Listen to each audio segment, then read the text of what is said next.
السلام عليكم ورحمة الله وبركاته.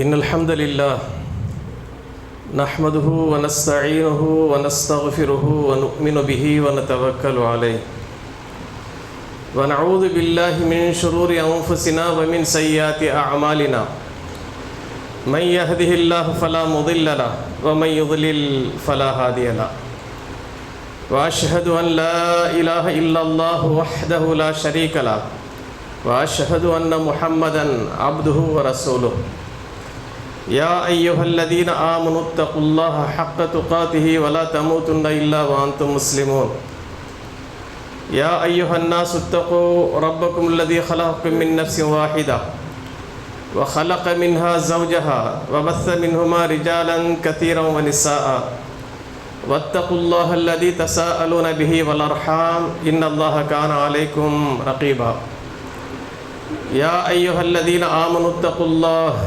وقولوا قولا سديدا يصلح لكم أعمالكم ويغفر لكم ذنوبكم ومن يطع الله ورسوله فقد فاز فوزا عظيما اللهم صل على محمد وعلى آل محمد كما صليت على إبراهيم وعلى آل إبراهيم إنك حميد مجيد اللهم بارك على محمد وعلى آل محمد كما باركت على إبراهيم وعلى آل إبراهيم في العالمين إنك حميد مجيد فأعوذ بالله من الشيطان الرجيم إنا عرضنا الأمانة على السماوات والأرض والجبال فأبين أن يحملنها وأشفقن منها وحملها الإنسان إنه كان ظلوما جهولا وقال نبينا صلى الله عليه وسلم كلكم راع وكلكم مسؤول عن رعيته. கண்ணியத்திற்குரிய இஸ்லாமிய பெரியார்களே, அன்பார்ந்த சகோதரர்களே, தாய்மார்களே, சகோதரிகளே, அல்லாஹுடைய அளப்பரிக்கிறவையினால் நாம் சார்ந்திருக்கக்கூடிய இஸ்லாமிய மார்க்கத்தில் சிறப்பாக சொல்லப்பட்ட ஒரு நாளில் இந்த பூமியுடைய மேற்பரப்பில் அல்லாஹுக்கு பிடித்த இடம் என்று நபிகள் நாயகம் ஸல்லல்லாஹு அலைஹி வஸல்லம் அவர்கள் சொன்ன அல்லாஹுடைய இல்லத்தில் அல்லாஹை வணங்கி வழிபட்டு அவனது மார்க்கம் சம்பந்தப்பட்ட சில விஷயங்களை தெளிவு பெற்று அதை உள்வாங்கி அதற்கு ஏற்றாற்போல் நம்முடைய வாழ்க்கை அமைத்துக் கொள்வதோடு அதனை பிற மக்களுக்கும் எடுத்துச் சொல்ல வேண்டும் என்ற ஒரு உயரிய நன்னோக்கோடு நாம் எல்லாம் இங்கு கொண்டிருக்கின்றோம். அன்பிற்குரித்தானவர்களே, அல்லாஹ் ரப்புல் ஆலமீன் இந்த உலகத்தில் ஏராளமான படைப்புகளை படைத்திருக்கிறான், எண்ணிலடங்கா படைப்புகள். அந்த படைப்புகளில் சிறந்த படைப்பாக அல்லாஹ் ரப்புல் ஆலமீன் மனித சமுதாயத்தை உருவாக்கியிருக்கிறான். இந்த மனித சமுதாயம், இந்த மனிதர்கள் அவர்கள் இந்த உலகத்தில் எப்படி வாழ வேண்டும் என்ற ஒரு தெளிவான ஒரு வாழ்க்கை நெறியும் அவர்களுக்கு வழங்கியிருக்கிறான். இந்த மனிதனை குறித்து அல்லாஹ் ரப்புல் ஆலமீன் திருமறையில் குர்ஆனில் பல்வேறு நிலைகளில் சொல்லி காட்டுகிறான். பொதுவாக மனிதன் என்பவன் ஒரு 4 நிலைகளை கடந்தாக வேண்டும். முதல் நிலை அட்ரஸ் இல்லாத நிலை, முகவரியே இல்லாத நிலை.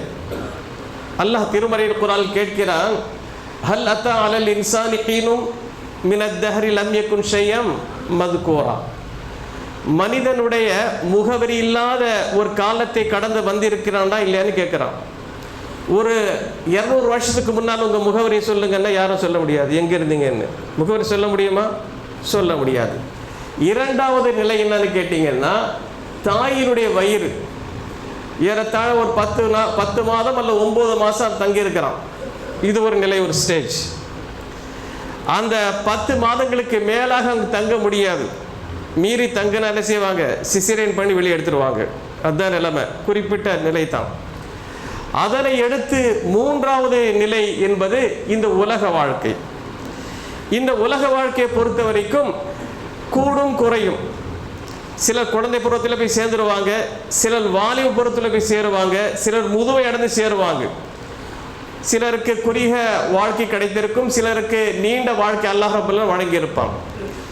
இதற்கு பிறகு ஒரு நிலை உண்டு, அதுதான் கபருடைய வாழ்க்கை, ஆலமுல் பர்ஸக்னு சொல்லுவார்கள், திரை மறைவிற்கு பின்னால் இருக்கக்கூடிய ஒரு வாழ்க்கை.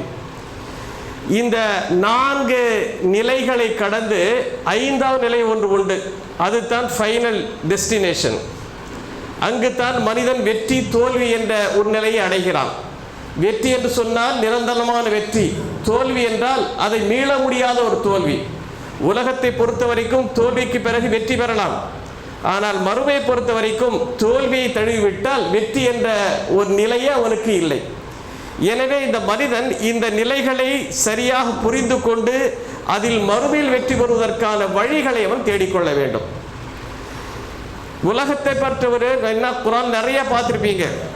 உலகம் என்பது அல்லாஹ்விடத்தில் ஒரு பொருட்டானதல்ல, அது ஒரு பெரிய விஷயம் அல்ல. அல்லாஹ்விடத்தில் உலகத்துக்கு ஒரு முக்கியத்துவம் இருக்குமையானால் ஒரு காஃபிர் கூட நீர் அருந்திருக்க மாட்டான் என்றெல்லாம் ஹதீஸ் இருக்கு. ஆனால் இப்படி ஒரு விலை மதிக்க முடியாத ஒரு உலகம் அல்லாஹ் நமக்கு வழங்கி இருக்கிறான். இதற்கு எந்த ஒரு முக்கியத்துவம் இல்லாவிட்டாலும் மறுமையில் வெற்றி பெறுவதற்கான ஒரு நிலை இது தான், உலகம்தான். இந்த உலகத்தில் நாம் என்ன செய்கிறோமோ அதுதான் மறுமையில் நமக்கு கிடைக்கும். எனவே உலகத்தை நாம் மிகவும் கவனமாக இந்த உலக வாழ்க்கையை மேற்கொள்ள வேண்டும். இந்த உலக வாழ்க்கையில் எப்படி செயல்பட்டால் மறுமையுடைய வாழ்க்கை நமக்கு வெற்றிகரமாக அமையும் என்பதை பார்த்து பார்த்து செய்ய வேண்டும். அல்லாஹ் ரப்புல் ஆலமீன் மனிதனுடைய படைப்பை குறித்து திருமறை குர்ஆன் சொல்லும் பொழுது, வல்லாஹு அக்ரஜக்கும் மின் புத்தூனி உம்மஹாத்திக்கும் லா தஅலமூன ஷைஆ வஜஅல லக்கும் ஸம்அ வல் அப்சார வல் அஃபீதா லஅல்லக்கும் தஷ்குரூன். அல்லாஹ் உங்களுடைய தாய்மார்கள் இந்த வயிற்றிலிருந்து வெளியேற்றும் பொழுது உங்களுக்கு எதுவுமே தெரியாத நிலையில் தான் வெளியேற்றுகிறார். ஆனால் அந்த வெளியேற்றக்கூடிய நிலையில் அவனுக்கு செவி புலன்களையும் பார்வை புலன்களையும் உள்ளத்தையும் அவன் வழங்குகிறான். லஅல்லக்கும் தஷ்குரூன், நீங்கள் நன்றி செலுத்துவதற்காக.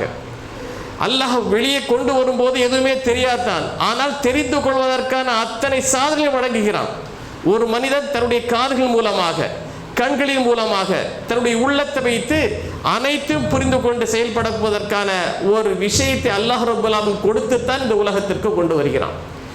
எவர்கள் இந்த அவயங்களை இந்த உறுப்புகளை முறையாக பயன்படுத்தவில்லையோ, இந்த உறுப்புகள் மட்டுமல்ல, அல்லாஹ் நமக்கு கொடுத்த எந்த ஒரு நியமத்தாக இருந்தாலும் சரி, அதை முறையாக பயன்படுத்தாத பொழுது அதனுடைய விளைவு மோசமானதாக இருக்கும்.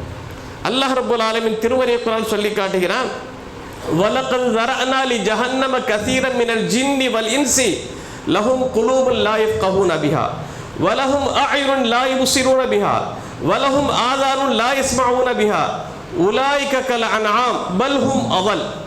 நாம் நரகத்திற்கென்று ஏராளமான ஜின்களையும் மனிதர்களும் படைத்திருக்கிறோம். அவருடைய தன்மை என்ன தெரியுமா? அவர்களுக்கு உள்ளங்கள் இருக்கும், சிந்திக்க மாட்டார்கள். கண்கள் இருக்கும், பார்க்க மாட்டார்கள். காதுகள் இருக்கும், கேட்க மாட்டார்கள். அவர்கள் கால்நடைகளை போன்றவர்கள். இல்லை இல்லை, கால்நடைகள் விட வழிகட்டவர்கள் என்று அல்லாஹ் ரப்பல் ஆலமீன் திருமறையில் சொல்லி காட்டுகிறான். அப்போ மனிதனுக்கு கொடுக்கப்பட்ட இந்த உறுப்புகளை முறையாக பயன்படுத்தாத போது அவன் நரகவாசி என்பதை அல்லாஹ் தஆலா தெளிவாக நமக்கு சொல்லி காட்டுகிறான். அப்போ கண்ணால பார்க்கணும், எதை பார்க்கணும்? பார்க்க வேண்டியதை பார்க்க வேண்டும். நான் பார்த்துட்டு தானே இருக்கிறோம். கண்டது கழியது பார்க்க கூடாது எல்லாத்தையும் பார்த்துட்டு இருக்கிறோம். அதை பார்த்தோமா? எதை பார்க்க வேண்டும்? அல்லாஹ் காதுகளை கொடுத்தான், கேட்க வேண்டும். எதனை கேட்க வேண்டும்? அது முறையாக கேட்காமல் இருந்தால் தண்டனை. சிந்திக்க வேண்டும், எதை பற்றி சிந்திக்க வேண்டும்? அது முறையாக சிந்திக்காவிட்டால் அதனுடைய விளைவு மோசமானதாக இருக்கும்.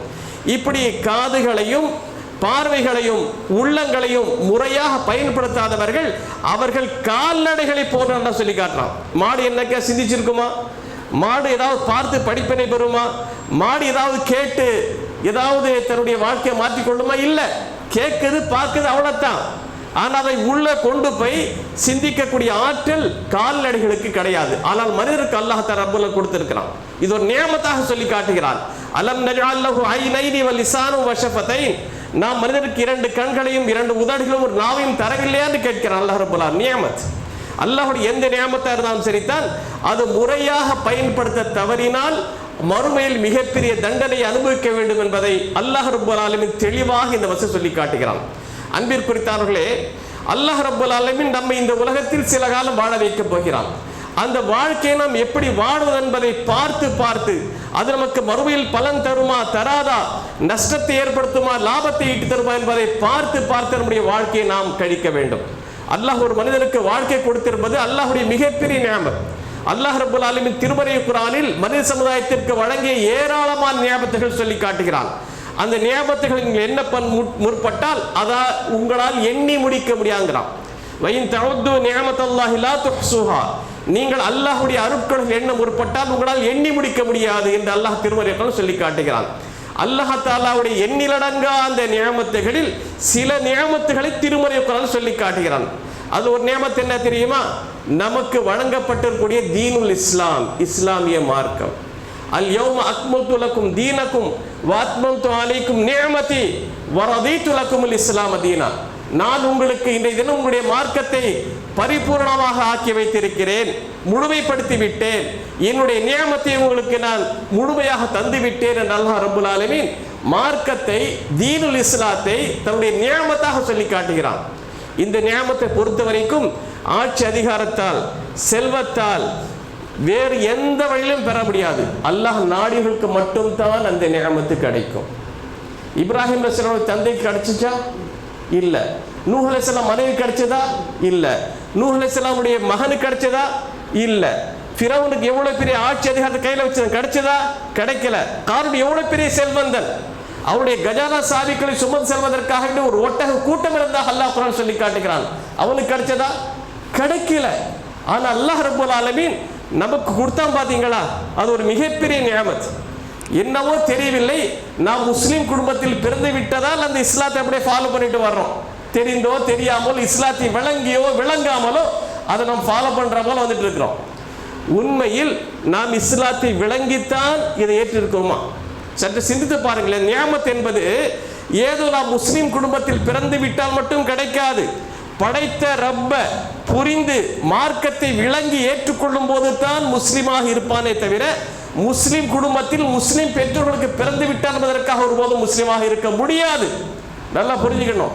அரசு பதிவேடுகள் வேண்டுமானால் முஸ்லீமாக நாம் கருதப்படலாம், ஏன் என்னுடைய பெற்றோர்கள் முஸ்லிம்கள். ஆனால் அல்லாஹ்விடத்தில் நாம் முஸ்லீமாக கருதப்படுவோமா என்றால் ஒருபோதும் இல்லை. இஸ்லாத்தை யார் விளங்கி அதை தன்னுடைய வாழ்க்கையில் கடைபிடிக்கிறானோ அவன் தான் முஸ்லீம். நபி இப்ராஹிம் அலைஹிஸ்ஸலாம் யாருக்கு பிள்ளையாக வந்தாங்க? ஒரு கோயில் பூசாரி, சிலைகளுக்கு ஆராதனை செய்யக்கூடியவர் தான் அவரு. அவருக்கு பிறந்த மகன் முஸ்லிமாக இருக்கிறார். அப்படித்தானே? ஒரு நபிக்கு பிறந்த மகன் முஸ்லிமா இல்லை. அப்ப என்ன புரியுது நமக்கு? யார் இஸ்லாத்தை ஏற்றுக்கொண்டு இஸ்லாமிய கொள்கை கோட்பாடுகளை உள்வாங்கி இஸ்லாத்தை தன்னுடைய வாழ்க்கையில் கடைபிடிக்கிறானோ அவன்தான் முஸ்லிமாக அல்லாஹ்விடத்தில் அங்கீகரிக்கப்படுவான். அல்லாஹ் நம்முடைய ஒரு மனிதனுடைய, ஒரு முஸ்லீமுடைய ஆம்பிஷன் என்ன தெரியுமா? முஸ்லீமாக வாழ வேண்டும், முஸ்லீமாக மரணிக்க வேண்டும். எனவே தான் நபிகள் நாயகம் ஸல்லல்லாஹு அலைஹி வஸல்லம் அவர்கள் அவருடைய எந்த உரையானாலும் சரி, நீங்க அடிக்கடி ஜும்மால இந்த வசனத்தை கேட்பீங்க. என்ன வசனம்? யா அய்யுஹல்லதீன ஆமனு தக்குல்லாஹ ஹக்க துகாத்திஹி வலா தமூதுன்ன இல்லா வ அன்தும் முஸ்லிமூன். மூமின்கள் கூப்பிட்டு, யா அய்யுஹல்லதீன ஆமனு, ஈமான் கொண்டவர்களே, நீங்கள் மரணிக்கும் போது முஸ்லீம்கள் அல்லாஹ் நிலையில் மௌத்தா போவாதீங்க. ஒரு மனிதனுடைய கொள்கை இதுதான் இருக்கணும்.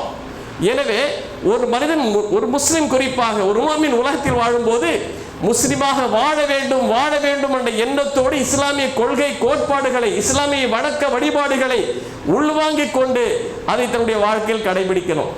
அந்த ஒரு மனிதன், ஒரு முஸ்லிம் எப்பொழுதும் அந்த இஸ்லாமிய அடிப்படையில் வாழ வேண்டும் என்பதற்காகத்தான் பல்வேறு நிலைகளில் அல்லாஹ் ரப்புல் ஆலமீன் அல்லாஹ் ஒருவன் இருக்கிறான், அவன்தான் ஆட்சியாளன், அவன்தான் உடைய ரப் என்பதை உணர்த்தக்கூடிய ஒரு வாழ்வியல் முறை நமக்கு அறிமுகப்படுத்துகிறது. ஒரு மனிதன் இஸ்லாத்துக்கு வந்தா என்ன செய்யணுங்க? ஷஹாதா சொல்லணுமா இல்லையா? என்ன ஷஹாதா? அஷ்ஹது அல்லா இலாஹ இல்லல்லாஹ் வ அஷ்ஹது அன்ன முஹம்மதன் சொல்லணுமா இல்லையா? அதை சொல்லித்தான் இஸ்லாமிய வட்டத்திற்குள் வர முடியும். அப்ப அவன் அன்றாடம் தன்னுடைய வாழ்க்கையில் கலிமா சொல்லி சொல்லி இஸ்லாமிய வட்டத்திற்குள் வர வேண்டும் என்பதற்காக வேண்டிய ஈமானுக்கு எப்பொழுதும் ஆபத்து வரலாம், ஷைத்தான் எப்பொழுதும் வழிகெடுக்கலாம். எனவே வழிகெடுத்தாலும் சரி, கெடுக்காவிட்டாலும் சரி, நம்முடைய ஈமானை புதுப்பிக்கக்கூடிய வகையில் அல்லாஹ் ரப்புல் ஆலமீன் நம்முடைய வாழ்க்கை, நம்முடைய வணக்க வழிபாடுகளை அதன் அடிப்படையில் அமைத்து தந்திருக்கிறான். ஒரு மனிதன் முஸ்லீம் என்று சொல்லக்கூடிய தொழுணுமா இல்லையா? ஐவளை தொழுதாகணும், கடமை, அவனுடைய கடமை நிறைவேற்றியாகணுமா இல்லையா? அந்த தொழுகை நிறைவேற்றும் வேண்டுமானால் என்ன சொல்லுவாங்க? பள்ளிவாசல்ல அன்றாடம் ஐவளை பாங்கு சொல்லப்படுது. அந்த பாங்குல கலிமா இருக்கா இல்லையா? அஷ்ஹது அல்லா இலாஹ இல்லல்லாஹ் அஷ்ஹது அன்ன முஹம்மது ரசூலுல்லாஹ் இருக்கா இல்லையா? கலிமா இருக்கா இல்லையா? அந்த பாங்கு சொல்லும் பொழுது, முஅத்தின் பாங்கு சொல்லும் போது பாங்கை கேட்கக்கூடியவர்கள் என்ன சொல்லணும்? இஸ்லாம் சொல்லுது, முஅத்தின் எந்த வார்த்தைகளை மொழிகிறாரோ அதே நீங்க ரிப்பீட் பண்ணணும். ஹய்யல் அஸ்ஸலா ஹய்யல் ஃபலாவை தவிர லா ஹவ்ல வலா குவத்த இல்லா பில்லாஹ். நீங்க மற்ற வார்த்தைகள் அப்படி ரிப்பீட் பண்ணீங்களா இல்லையா? அப்போ முஅத்தின் அந்த கலிமாவுடைய வார்த்தை சொல்லும்போது நாமும் நம்ம என்ன செய்யறோம்? அஷ்ஹது அல்லா இலாஹ இல்லல்லாஹ் கலிமாவை புதுப்பிக்கிறோம், ரினியூல் பண்ணிட்டே இருக்கிறோம். சரி, தொழுது பாங்க் சொல்லி முடித்த பிறகு ஓது செய்யறோமா இல்லையா? ஓது செய்த பிறகு என்ன துவா ஓதுறோம்? நம்ம அஷ்ஹது அல்லா இலாஹ இல்லல்லாஹு வஹ்தஹு லா ஷரீக லஹு வ அஷ்ஹது சொல்றோமா இல்லையா? அங்க ஈமான் நம்ம புதுப்பிக்கிறோமா இல்லையா? சரி, வாங்க தொழுகைக்கு வர்றீங்க, அத்தஹியத்துல என்ன ஓதுறீங்க? அஷ்ஹது அல்லாஹ் ஓதுறீங்களா இல்லையா? அப்போ நம்முடைய அன்றாடம் கடமை என்று அல்லாஹ் ரப்பல் நமக்கு நியமித்த அந்த கடமைகள் கூட நம்ம ஈமானோடு இருக்க வேண்டும், முஸ்லிமாகவே மாற வேண்டும், முஸ்லிமாக மரணிக்க வேண்டும் என்பதற்காகத்தான் இவ்வளவு பெரிய ஏற்பாடு.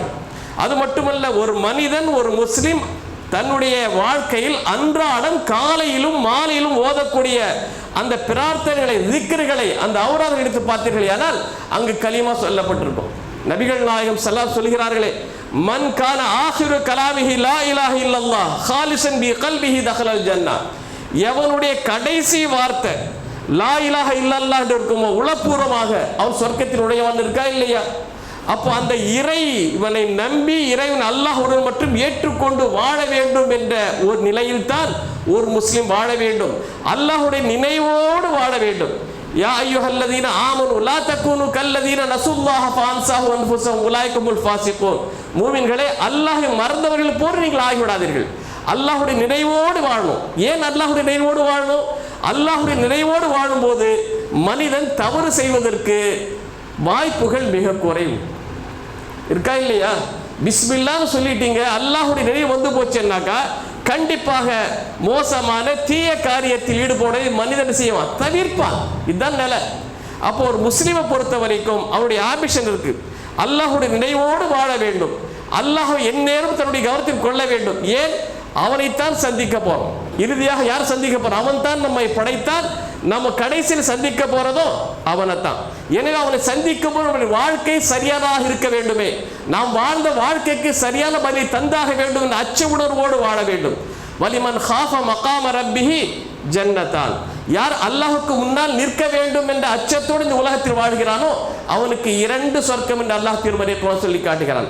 வாம்மாமன் ஹாஃப மகாம ரப்பிஹி வநஹத் நஃப்ஸ அனில் ஹவா ஃபைன்னல் ஜன்னத ஹியல் மஅவா.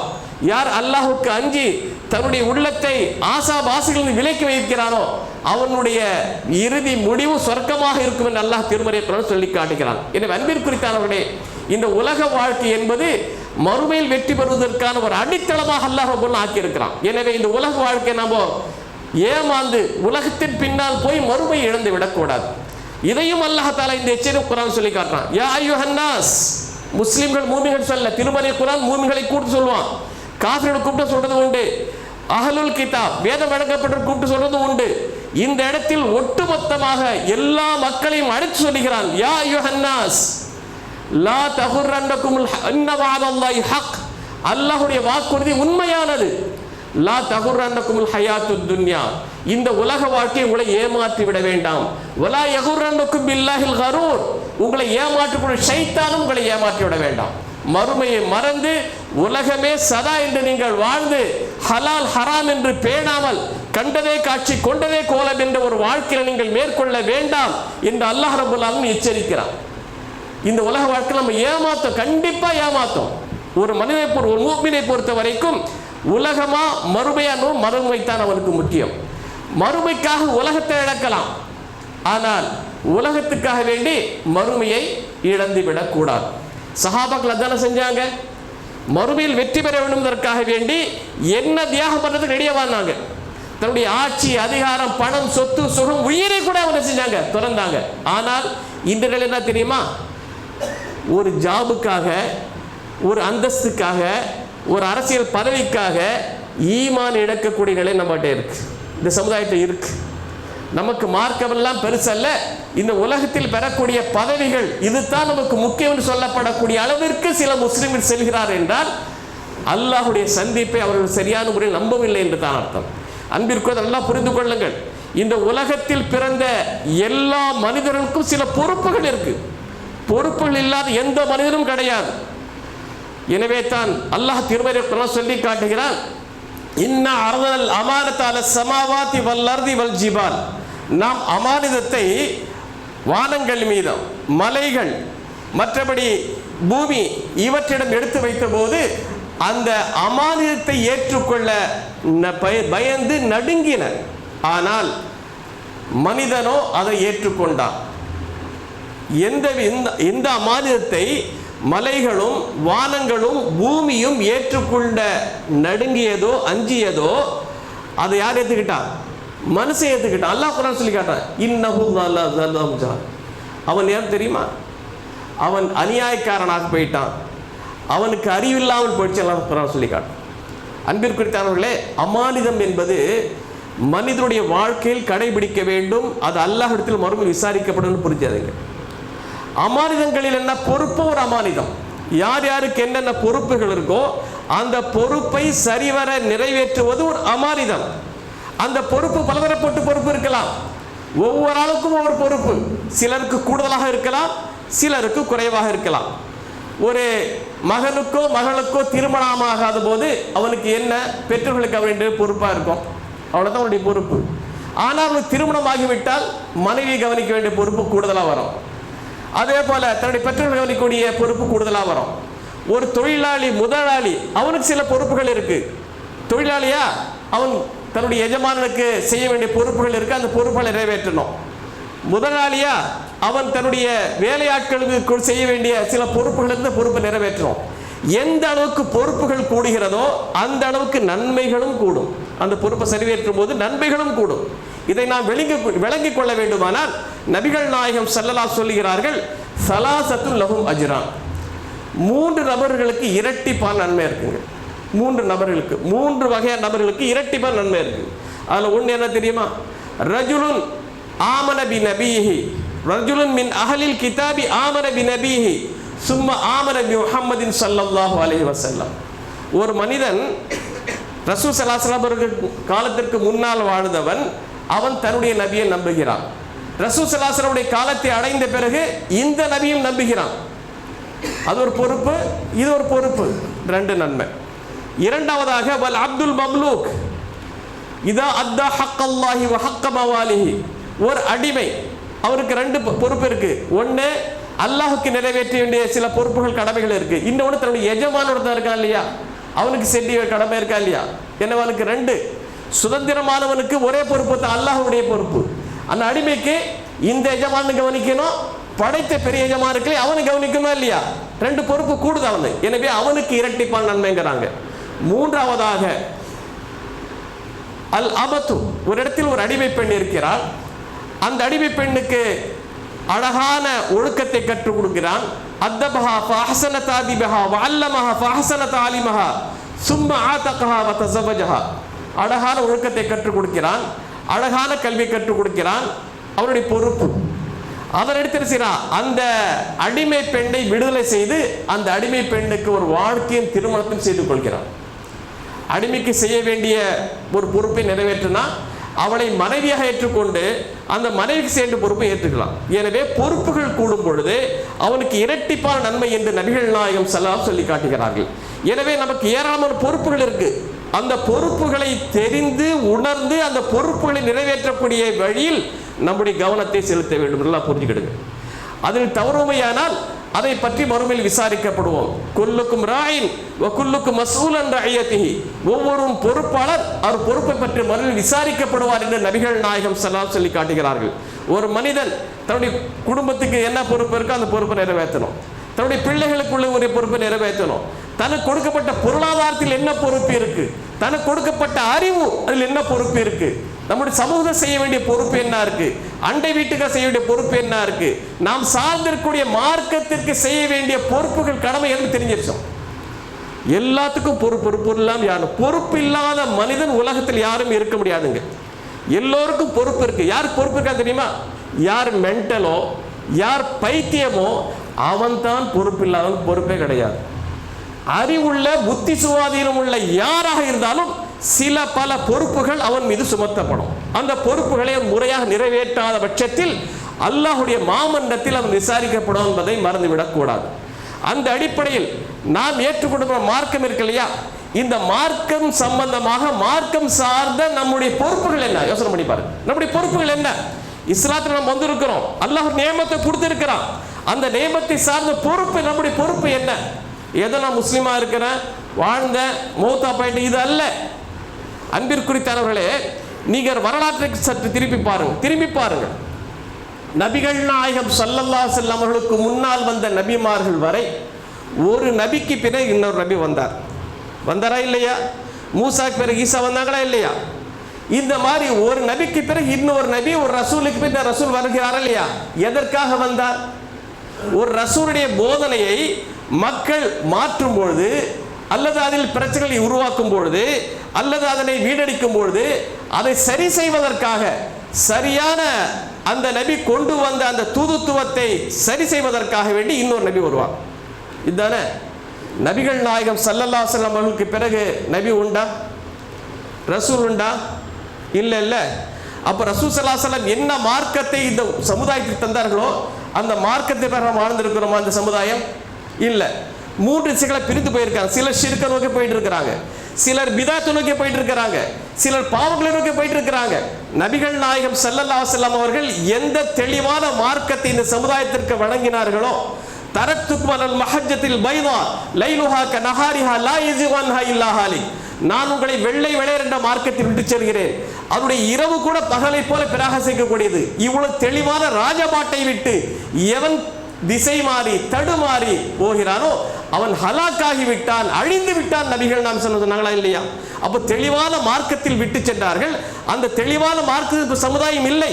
ஒரு சமுதாயம் பிதத் போயிட்டு இருக்கு, ஒன்று ஷிர்கனுக்கு போயிட்டு இருக்கு, இன்னும் சில பாவங்களை போய் மூழ்கி இருக்கிறாங்க. இவர்களை சரி செய்யக்கூடிய பொறுப்பு யார்? நபி வருவாரா? நபி வருவாரா? இனி நபி இல்லை கான்செப்ட் நல்லா தெரியாதா? ரசூலுக்கு பிறந்த நபியும் கிடையாது. அப்ப அந்த பொறுப்பை யார் நிறைவேற்றணும்? நாம தான் நிறைவேற்றணும். அந்த நபிமார்கள் செய்யக்கூடிய பணி நம் மீது சுமத்தப்பட்டிருக்கு. அந்த பொறுப்பு நம் மீது சுமத்தப்பட்டு மறந்துடாதீங்க. எனவே தான் நபிகள் நாயகம் ஸல்லல்லாஹு அலைஹி வஸல்லம் சொன்னார்கள், பல்லிகு அன்னி வலவ் ஆயா, என் மூலமாக ஒரு விஷயம் தெரிந்தாலும் அதை பிறருக்கு சேர்த்து விடுங்கள், கொண்டு போய் சேர்த்திருக்கிறாங்க. ஒரு நபி செய்யக்கூடிய பணியை நாம் செய்ய வேண்டியது இருக்கு. யாரெல்லாம் தன்னை முஸ்லிம் என்று அடையாளப்படுத்திக் கொள்கிறார்களோ, யார் தன்னை முஸ்லிம் என்று சொல்லிக் கொள்கிறார்களோ அவர்கள் செய்ய வேண்டியதா தெரியுமா? ரசூல் ஸல்லல்லாஹு அலைஹி வஸல்லம் அவர்கள் குர்ஆன் சுன்னாவிலிருந்து பெறக்கூடிய விஷயங்களை தான் மட்டும் அறிந்து வைத்திராமல் அந்த விஷயங்களை பிறருக்கு கன்வே பண்ணியாகும். இது நம்முடைய பொறுப்பு. இந்த பொறுப்பை பற்றி மறுபடியும் விசாரிப்பான் அல்லாஹ் ரப்பல் ஆலமீன். நபிகள் நாயகம் ஸல்லல்லாஹு அலைஹி வஸல்லம் அவர்கள் ஹஜ்ஜத்துல் விதாவின் போது, ஹஜ்ஜத்துல் வதா என்ற அந்த ஹஜ்ஜின் போது ஒரு நீண்ட நெடிய உரையை நிகழ்த்துகிறார்கள். அந்த உரையில் இந்த சமுதாயத்துக்கு தேவைப்படக்கூடிய முக்கியமான விஷயங்களை ஃபோக்கஸ் பண்றாங்க. இவ்வளவு ஃபோக்கஸ் பண்ற ரசூலுல்லாஹ் திரும்ப சொல்றாங்க, இந்த விஷயத்தை அல்லாஹ்வுடைய மார்க்கத்தை நான் உங்களுக்கு முழுமையாக எடுத்து சொல்லி விட்டேனா இல்லையான்னு கேட்கிறாங்க. ஆம் என்று சஹாபாக்கள் சொல்றாங்க. அப்ப அல்லாஹ்வை சாட்சியாக வைத்து விட்டு தான் இந்த உலகத்தில் பிரிஞ்சு போறாங்க. அது மட்டுமல்ல, ஃபல் யுபல்லிகு ஷாஹிதுல் மின்குமுல் காயிப், இங்கு வருகை தந்திருக்கக்கூடியவர்கள் இந்த விஷயத்தை வருகை தராத மக்களுக்கு எத்தி வைத்து விட சேர்த்து விடுங்கள் என்று சொல்லிவிட்டு தான் சென்றிருக்கிறாங்க. அந்த அடிப்படையில் தான் சஹாபாக்கள் ஆங்காங்கே இந்த பொறுப்பை உணர்ந்து அந்த பொறுப்பை நிறைவேற்றும் முகமாக இந்தியாவுக்கு வந்தாங்க. மலபார் வந்துச்சா இஸ்லாம்? அப்படிதான் வந்துச்சு. எப்படி வந்தாங்க? வியாபாரிகளாக வந்தாங்க, இஸ்லாத்தை சுமந்து வந்தாங்க. அவர்களும் மூலமாக இங்க உள்ளவங்க இஸ்லாத்தை தழுவி இருக்காங்க. இதுதானே? அவர்களும் அங்கே இருந்தாங்க. அந்த பொறுப்பை நிறைவேற்றாம அங்கே இருந்தாங்கன்னாக்கா நம்ம வரை இந்த இஸ்லாம் வந்து சேர்ந்திருக்குமா? இன்னைக்கு நாம் என்ன செய்யறோம்? முஸ்லீம்கள் மீது தாக்கல் நடத்துறாங்க, முஸ்லீம்கள் பாதிக்கப்படுறாங்க, சிறுபான்மையர் ஆச்சா போச்சா ஒரு பயங்கரமான சூழ்நிலை உருவாக்கிச்சிருக்கோம். காரணத்துக்கு நாமும் ஒரு காரணம். ஏன் தெரியுமா? இஸ்லாம் எப்படிப்பட்ட மார்க்கம் என்பதை, எவ்வளவு அமைதியை போதிக்கக்கூடிய மார்க்கம், சாந்தமான மார்க்கம், ரஹ்மத்துல் லில் ஆலமீன், உலகத்துக்கே ஒரு அருட்கொடையான மார்க்கம் என்பதை அந்த மக்களுக்கு நாம் எடுத்து சொல்ல தவறிவிட்டோம். அந்த பொறுப்பு நம்மகிட்ட இருந்தாச்சே இல்லையா? இஸ்லாமுடைய உண்மையான தோற்றத்தை, உண்மையான வடிவத்தை நம்ம எதிர்க்கக்கூடிய மக்களிடம் கொண்டு போய் சேர்த்தனாக்கா, புரிஞ்சுக்கிட்டாங்கன்னாக்கா, யாராவது இஸ்லாம் தப்பா சொன்னாங்களா? அதெல்லாம் கிடையாது, இஸ்லாமில் இதெல்லாம் கிடையாது, மறுக்க மாட்டாங்க. அவங்க குறைஞ்சப்பட்ட அவங்களை எதிர்க்காம இருப்பாங்களா இல்லையா? நாம அந்த தாவா பணியை விட்டுட்டோங்க. இஸ்லாமிய மார்க்கத்தை ரசூல் ஸல்லல்லாஹு அலைஹி வஸல்லம் எந்த பொறுப்பை நம்மை சுமத்தி விட்டு சென்றார்களோ அந்த பொறுப்பை சரிவர நாம் நிறைவேற்றவில்லை. அந்த பொறுப்பை நாம் சரிவர நிறைவேற்றி இருந்தோமேயானால் இந்த மார்க்கம் எப்படிப்பட்ட மார்க்கம் உணர்ந்திருப்பாங்க. உணர்ந்து கொண்டு ஒன்று இஸ்லாத்தை அவங்க தழுவியிருப்பாங்க அல்லது இஸ்லாத்தை எதிர்க்காம இருப்பாங்க. ரெண்டில் ஒன்று நடந்திருக்கும்.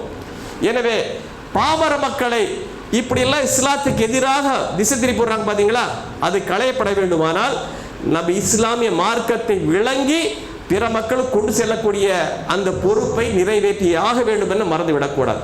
அன்பிற்குரியவர்களே, அந்த பொறுப்பை நிறைவேற்ற வேண்டுமானால் முதலில் இஸ்லாத்தினுடைய அடிப்படைகள் நாம் தெரிந்திருக்கணும். நமக்கே இஸ்லாத்தை பற்றி ஒன்றும் தெரியல, பூஜ்ஜியமாக இருக்கும்போது இஸ்லாத்தை பற்றி நம்ம என்ன சொல்லுவோம்? அதில் இஸ்லாத்தினுடைய சம்பந்தமா ஒரு தவறான ஒரு பிரச்சனை நம்ம புரிஞ்சிடறோம்னாக்கா தவறான விஷயத்தை கொண்டு சேர்ப்போம்.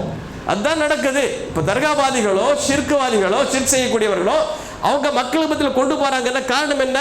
ஒரு தவறான விஷயத்தை வழங்கி இருக்கிறாங்க, அதை கன்வே பண்ணிட்டு இருக்கிறாங்க. அதை நம்ம முறியடிக்கணும். நல்லா புரிஞ்சுக்கிடுங்க. எந்த அளவுக்கு தீமைகள் பரவலாக காணப்படுகிறதோ அந்த அளவுக்கு நம்முடைய முயற்சிகளை மேம்படுத்தணும், அதிகப்படுத்தணும். எந்த அளவுக்கு ஷிர்க்கும் பிதத்தும் தன்னுடைய வீரியத்தோடு சமுதாயத்தில் பயணித்துக் கொண்டிருக்கிறதோ அதை தடை செய்ய வேண்டுமானால் அதை தாண்டி நம்ம என்ன செய்யணும்? அதை ஒடுக்குவதற்காக, அதை இல்லாமலாக்குவதற்காக சுன்ன குர்ஆனும் சுன்னாரும் கையில் ஏந்தி கொண்டு அதற்காக நாம் பாடுபட வேண்டும். அப்படி பாடுபட்டால் தான் அந்த ஷிர்க்கையும் பிதத்தையும் ஒழிக்க முடியுமே தவிர வாட்டுக்கு சும்மா உட்கார்ந்துட்டு பண்ண முடியாது. அல்லாஹ் ரப்பல் ஆலமீன் அப்படிப்பட்ட ஒரு நல்ல ஒரு முயற்சியை மேற்கொள்ளக்கூடிய மக்களாக நம்ம ஆக்கிட வேண்டும். நம்முடைய பொறுப்புகளை உணர வேண்டும். இஸ்லாம் சார்ந்த பொறுப்புகள் என்ன என்பதை விளங்கி கொண்டு அந்த இஸ்லாத்திற்காக நம்ம என்ன செஞ்சோம்? சஹாபாக்கள் இஸ்லாத்துக்கு என்ன செஞ்சாங்க? பரப்புவதற்காக, இஸ்லாத்தை மக்களுக்கு சேர்ப்பதற்காக வேண்டி எவ்வளவு உயிர்களையும் உடமைகளும் தியாகம் செஞ்சாங்களா இல்லையா? நாம் இஸ்லாமிய மார்க்கம் தான் சிறந்த மார்க்கம், அல்லாஹ் முஸ்லிம்களைத்தான் ஏற்றுக்கொண்ட ஒரு முஸ்லிம்களைத்தான் அல்லாஹ் தன்னை விரும்புகிறான் என்றெல்லாம் நம்பி இருக்கிறோம். அந்த இஸ்லாமிய மார்க்கத்திற்கு நான் செய்த சேவை என்ன? இந்த ஒரு கேள்வி மட்டும் நீங்க வச்சு பாருங்க. இஸ்லாம் உண்மையான மார்க்கம், அல்லாஹுடைய மார்க்கம், அல்லாஹ் புரிந்து கொண்ட மார்க்கம், அல்லாஹுடைய நியமத் என்றெல்லாம் நாம் சொல்லுகிறோமே, அந்த மார்க்கத்தை, அந்த மார்க்கத்திற்காக வேண்டி நாம் எடுத்துக்கொண்ட முயற்சி என்ன? அதை முதல்ல நாம் புரிஞ்சிருக்கிறோமா? புரிஞ்ச மக்கள் கொண்டு சேர்த்திருக்கோம் என்பதை ஒரு கணம் சிந்தித்து பார்த்து இனி வரக்கூடிய காலங்களில் உண்மையான இஸ்லாத்தை குர்ஆன் சுன்னாவிலிருந்து பெற்று அதை நம்முடைய வாழ்க்கையில் கடைபிடிப்பதோடு அதன்பால் பிற மக்களை அழைக்கக்கூடிய ஒரு பணியில் ஈடுபட்டு அந்த பணியில் ஈடுபடும்போது வரக்கூடிய விமர்சனங்கள், மற்ற இடர்பாடுகள் அதையெல்லாம் பொறுமையாக சகித்து கொண்டவையானால் கண்டிப்பாக வறுமையில் நமக்கு வெற்றி. இந்த விஷயத்தை தான் அல்லாஹ் ரப்பல் ஆலமீன் ரத்தின சுருக்கமாக சூரத்துல் அஸ்ர் சொல்லி காட்டுறான். வல் அஸ்ர், காலத்தின் மீது சத்தியமாக, இன்னல் இன்சான லஃபீ ஹுஸ்ர், மனித சமுதாயம் நஷ்டத்தில் தான் இருக்கு. சத்தியம் என்று சொல்றான். மனித சமுதாயம் நஷ்டத்தில் தான் இருக்கு. இதிலிருந்து விலகுவீர்கள் இல்லல்லதீன ஆமனு வ அமிலுஸ் ஸாலிஹாத்தி வ தவாஸவ் பில் ஹக்கி வ தவாஸவ் பிஸ் ஸபர். இந்த நஷ்டத்திலிருந்து விலகுவது யார் தெரியுமா? யார் ஈமான் கொண்டார்களோ, அல்லாஹ் உறுதியாக நம்பினாங்களோ, அல்லாஹ் ரசூலை. அப்புறம் என்ன? வ அமிலுஸ் ஸாலிஹாத், நல்ல அமல்களை செயல்களை செய்கிறார்களோ. ஈமானோடு அமல். நீங்க திருமறை எடுத்து பாருங்க, வேற ஈமான் மட்டும் சொல்லியிருக்காது. இல்லல்லதீன ஆமனு வ அமிலுஸ் ஸாலிஹாத், இல்லல்லதீன ஆமனு வ அமிலுஸ் ஸாலிஹாத். ஈமான் கொண்டு நல்லறங்கள், ஈமான் நல்லறங்கள், ஈமான் கொண்டு நல்லறங்கள் செய்து அதில் போதுமா? வதவாஸவ் பில் ஹக், சத்தியத்தை அவர்கள் ஒருவருக்கு எடுத்து சொல்லுங்கள். அப்படி சொல்லும்போது கண்டிப்பாக விமர்சனங்கள், இடர்பாடுகள் வரும். பார்க்குறோமா இல்லையா? முஸ்லீம்னு சொன்னால ஜெயராம் ஸ்ரீராம் சொல்லி அடிக்கிறாங்களா இல்லையாங்க? இதெல்லாம் நம்ம நாட்டில் பார்க்க தானே செய்கிறோம். அப்போ ஒரு பொறுமை ஏற்கொள்ளுமா இல்லையா? சத்தியம் சொல்லாமலே அடிக்கிறான். சத்தியத்தை சொல்லும் போது கண்டிப்பாக எதிர்ப்புகள் வரும். அப்படி வரும் பட்சத்தில் என்ன செய்யணும்? பொறுமையை மேற்கொள்ளணும். இவர்கள் தான் நஷ்டத்திலிருந்து விலகிவிடும் அல்லாஹ் ரப்பல் ஆலமீன் எல்லோருக்கும் மனப்பாடமாக இருக்கக்கூடிய அந்த சின்ன அத்தியாயத்தை சொல்லி காட்டுகிறான். அப்போ மனிதன் நஷ்டத்திலிருந்து, மறுமையில் நஷ்டத்திலிருந்து விலக வேண்டுமானால் இந்த 4 விஷயங்கள் இருக்கணும். ஈமான் இருக்கணும், ஈமான தெளிவாக புரிஞ்சுக்கணும். ஈமான் இருக்கணும், நல்ல அமல் சாலிஹ் இருக்கணும். 3ஆவதாக அதன் பக்கம் மக்களை நம்ம அழைக்கணும். 4ஆவதாக அப்படி அழைக்கும் போது ஏற்படக்கூடிய பிரச்சனைகளை இன்முகத்தோடு சந்தித்து பொறுமையாக இருக்கணும். இதில் தான் மனிதனுடைய வெற்றி இருக்கின்ற அல்லாஹ் ரப்பல் ஆலமீன் திருமறை குர்ஆன் சொல்லி காட்டுகிறான். எனவே அல்லாஹ் ரப்பல் ஆலமீன் இப்படிப்பட்ட இஸ்லாத்தை நமக்கு வழங்கியதற்காக அவனுக்கு நன்றி செலுத்தி அந்த இஸ்லாமிய மார்க்கம் செய்ய வேண்டிய அந்த பொறுப்புகள், அந்த இஸ்லாமிய நம்ம சுமத்தி இருக்கின்ற பொறுப்புகளை உணர்ந்து அந்த பொறுப்புகளை நிறைவேற்றக்கூடிய நன்மக்களாக அல்லாஹ் நம் அனைவரும் ஆக்கிறோம் என்று கேட்டுக்கொண்டு இந்த ஜும்மாவுடைய முதற்கட்ட உரையை நிறைவு செய்கிறேன். அல்ஹம்துலில்லாஹி ரப்பில் ஆலமீன் வஸலவாத்துல்லாஹி வஸலாமுஹு அலா அஷ்ரஃபில் அன்பியா வல் முர்சலீன் நபீனா முஹம்மத் வ அலா ஆலிஹி வ ஸஹ்பி அஜ்மஈன் அம்மா பஅத். அன்பிற்குரித்தான சகோதர சகோதரிகளே, அல்லாஹ் ரப்பல் ஆலமீன் இந்த உலகத்தில் நமக்கு ஏராளமான நியமத்துகள் கொடுத்து சோதிக்கிறோம். அந்த சோதனையில் ரப்புல் ஆலமீன் 2 சோதனை சொல்லி காட்டுறோம். இன்னமா அம்வாலுக்கும் வ அவுலாதுக்கும் ஃபித்னா, உங்களுடைய பொருட்செல்வமும் உங்களுடைய குழந்தை செல்வமும் உங்களுக்கு சோதனைத்தான் சொல்லி காட்டுகிறான். பொருட்செல்வம் எப்படி? பொருளை பெற வேண்டுவதற்காக ஹலால் ஹராம்னு ஒன்று போயிடுறோம், அல்லது அந்த பொருளாதாரத்தை ஹலாலான வழியில் செலவு வீட்டினாலும் அது எப்படி செலவு செய்யணும்னு தெரியாமல் ஆடம்பர செலவுகளுக்கு வேண்டுமானால் கணக்கில்லாமல் செலவு செய்யக்கூடிய நிலைமை. ஒரு கல்யாணம் காட்சி வந்துச்சுன்னாக்கா லட்சக்கணக்கான ரூபாய்களை செலவு செய்யறதுக்கு மனசு தயங்க மாட்டான். ஆனால் ஒரு நல்ல பணிக்காக வேண்டி மார்க்கம் தழை தூங்க வேண்டும், மார்க்கம் மக்களிடம் போய் சேர வேண்டும் என்பதற்காக நீங்கள் செலவு செய்ய கேட்டீங்கன்னாக்கா அது மனசு வர மாட்டேங்குது. பெரும்பாலும் வர அப்படி தானே. கேபிள் டிவி அதுக்கு கரெக்டாக கட்டிடுவீங்க, எல்லாத்துக்கும் கட்டிடுவீங்க. ஆனால் அல்லாஹ் கொடுத்த ரப்புல் ஆலமீன் பொருளாதாரத்தை கொடுத்திருக்கிறானே, அவன் சொல்லக்கூடிய அவன் விரும்பக்கூடிய வழியில் செலவு செய்வதற்கு நமக்கு மனசு வர்றது கிடையாது. ரொம்ப கவனமாக இருக்கணும். ஒவ்வொரு நயா பைசாக்கு அல்லாஹ் இடத்துல பதில் சொல்லி ஆகணும். எப்படி ஈட்டினோம், எப்படி செலவு செய்யணும் என்பதை. நம்முடைய பொருளாதாரத்தில் என்ன ஹக்கு இருக்குன்னு அல்லாஹ் குர்ஆன்ல சொல்லி காட்டுறான். வஃபி அம்வாலிஹிம் ஹக்கும் மஅலூம் லிஸ்ஸாயிலி வல் மஹ்ரூம், அவருடைய செல்வத்தில் ஹக்கு இருக்கு. யாருக்கு? லிஸ்ஸாயிலி வல் மஹ்ரூம், கேட்கக்கூடியவர்களுக்கும் இல்லாதவர்களுக்கும் ஹக்கு இருக்கு. அல்லாஹ் ஏழைகளுடைய பங்கையை சேர்த்து செல்வந்தர்களுக்கு கொடுத்துருக்க. என்ன தெரியுமா? சோதிக்கிறான், கொடுக்கிறானா இல்லையா பார்க்கணும். அல்லாஹ் நினைச்ச எல்லாருக்கும் எல்லா பொருளாதார ரீதியாக வசதி உள்ள ஆக்க முடியுமா? முடியும். ஆனால் நமக்கு ஒரு சோதனை கொடுக்கிறான். ஏழைகளுடைய பங்கையை சேர்த்து செல்வந்தர் கையில் கொடுத்து முறையாக ஜக்காத் கொடுக்கிறானா, சதகா கொடுக்கிறானா, நலத்திட்டங்களுக்கு நல்ல படிகளுக்கு செலவு செய்கிறானா இல்லையா என்பதைத்தான் பார்க்கிறான். எனவே தான் அல்லாஹ் திருமறையை குர்ஆன் சொல்லி காட்டுகிறான், வமா துன்ஃபிகு மின் கைரின் ஃபலி அன்ஃபுசிக்கும், நீங்கள் என்ன நல்லதை செலவு செய்தாலும் அது உங்களுக்கு தான். வமா துன்ஃபிகு மின் கைரின் யுவஃபா இலைக்கும் வஅன்தும் லா துலமூன், நீங்கள் நல்லதுக்கு எந்த கைருக்காக செலவு செய்தாலும் அல்லாஹ் ரப்பல் ஆலமீன் உங்களுக்கு முழுமையாக திருப்பி தருவான், உங்களுக்கு அநீதி இழைக்கப்பட மாட்டாதுன்னு அல்லாஹ் திருமறையை சொல்லி காட்டுகிறான். எனவே பொருளாதாரம் என்பது மனிதனை என்ன செய்யும்? சமயத்தில் பலகீனப்படுத்திடும். பொருளாதாரம் ஏன் பொருள், ஏன் பணம் அப்படின்னு நினைச்சிட்டு இருக்கான். இல்லை, கிடையாது. அல்லாஹோடு கொடுத்த பணம் அது. நம்ம உலகத்தில் வரும்போது எந்த பணத்தையும் கொண்டு வரல, போகும்போது எந்த கொண்டு போவது கிடையாது. உலகத்தில் வரும்போது எதுவுமே கொண்டு வர்றது கிடையாது. போகும்போது வேண்டுமானால் மானத்தை மறைப்பதற்காக வேண்டிய ஆண்களாக இருந்தால் 3 கஃன் துணி, பெண்களாக இருந்தால் ஒரு 5 கஃன் துணி அவ்வளவு தருவாங்க. மற்றபடி இங்கே எவ்வளோ பேங்க் பேலன்ஸ் வச்சா, எவ்வளோ சொத்து வச்சதா, என்ன தரதான் சரி தான். உலகத்தில் வந்த பிறகு அல்லா தர நியமத்தை கொடுத்தா, சோதிச்சு பார்த்தா இந்த உலகத்தில் பெரிய சோதனை தானே, விட்டுட்டு போயிட்டே இருமா, முடிஞ்சு போச்சு. இந்த உலக வாழ்க்கை வரும்போது ஒன்று கொண்டு வரல, போகும்போது ஒன்று கொண்டு போகல. என்ன கொண்டு போகும் தெரியுமா? அந்த அல்லாஹ் கொடுத்த நியமத்தை எப்படி பயன்படுத்தணுமோ அந்த நல்ல அமல்களை தான் நம்ம கொண்டு போக முடியும், நம்மளோட கொள்கையை தான் கொண்டு போக முடியும். எனவே ரொம்ப கவனமாக இந்த உலகத்தில் வாழ வேண்டும். அல்லாஹ் பொருளாதார செல்வத்தை கொடுத்திருந்தா அதை முறையாக பயன்படுத்தணும். அதே போல குழந்தை செல்வமும் ஒரு பெரிய சோதனை. குழந்தைகளுக்காக வேண்டி தவறான வழியில் நாம் என்ன செய்யக்கூடாது, எந்த ஒரு பொருளாதாரத்தையும் ஈட்டக்கூடாது. ஒன்று. ரெண்டாவது, அந்த குழந்தைகள் என்ன எப்படி வளர்க்கிறோம் பார்ப்போம் அல்லாஹ் ரப்பல் ஆலமீன். ஏன்னா நியமத், குழந்தை என்பது நியமத் தானே. ஒரு நபிக்கு அல்லாஹ் தஆலா குழந்தை தராமல் எவ்வளோ தவிக்கிறான் தெரியுமா? அவங்க நபி துவா கேட்கிறாரு, ரப்பி லா ததர்னி ஃபர்தா, யா அல்லாஹ் என்ன தன்னதனியா விட்டுறாத ரப்பேன்னு கேட்குறாங்க, தவம் கிடக்கிறாங்க. அல்லாஹ் ஜக்கரியா ஒரு சம்பவம் சொல்லி காட்டுறதா இல்லையா? அப்புறம் அல்லாஹ் தஆலா யஹ்யா அலைஹிஸ்ஸலாம்ங்கிற ஒரு குழந்தை உங்களுக்கு தர்றான். ரப்புல் ஆலமீன் நம்மளுக்கு குழந்தை தந்திருக்க ஒரு நியமத். அந்த நியமத்தை நீங்க எப்படி கையாளுறீங்க? நல்லவனாக வளர்க்கிறீங்களா, அல்லாஹ் மறந்தவனாக வளர்க்கிறீங்களா? அது ஒரு சோதனை. பொருளாதாரமும் சோதனை, குழந்தை செலவும் சோதனை, நம்ம மறந்து விடக்கூடாது. எனவே இந்த 2 விஷயம் ரொம்ப கவனமாக இருக்கணும். அல்லாஹ் ரப்பல் ஆலமீன் கொடுத்த செல்வத்தை அல்லாஹுடைய பாதையில் தவறான வழியில் இல்லாமல் செலவு செய்வதற்காக முயற்சி செய்யணும். அந்த அடிப்படையில் தாங்கள் என்ற அந்த அமைப்பின் தாங்கள் இருக்கக்கூடிய அந்த கிளையின் சார்பாக பைத்துல் மால் ஒன்றை துவங்கி இருக்கிறாங்க. அந்த பைத்துல் மாலுக்காக பொருளாதாரத்தை ஈட்டுவதற்காக சகோதரர் வந்திருக்கிறாங்க. அந்த பைத்துல் மாலுக்கு உங்களுடைய பொருளாதாரத்தை கொடுத்து ஏழைகளை மக்களுடைய துயர் துடைப்பதற்காக நீங்கள் எல்லாம் உதவி செய்ய வேண்டும் கேட்டுக்கொண்டு இந்த ஜும்மா உரையை நிறைவு செய்கிறேன். இன்னல்லாஹ யஅமுருக்கும் பில்-அத்லி வல்-இஹ்சான் வ ஈதாஇ தில் குர்பா வ யன்ஹா அனில் ஃபஹ்ஷாஇ வல் முன்கரி வல் பகி யஇதுக்கும் லஅல்லக்கும் ததக்கரூன் உதுகுருல்லாஹ யذ்குருக்கும் வதுஊஹு யஸ்தஜிப் லக்கும் வலதிக்ருல்லாஹி அக்பர் வல்லாஹு யஅலமு மா தஸ்னஊன். கூமு இலஸ் ஸலாத்.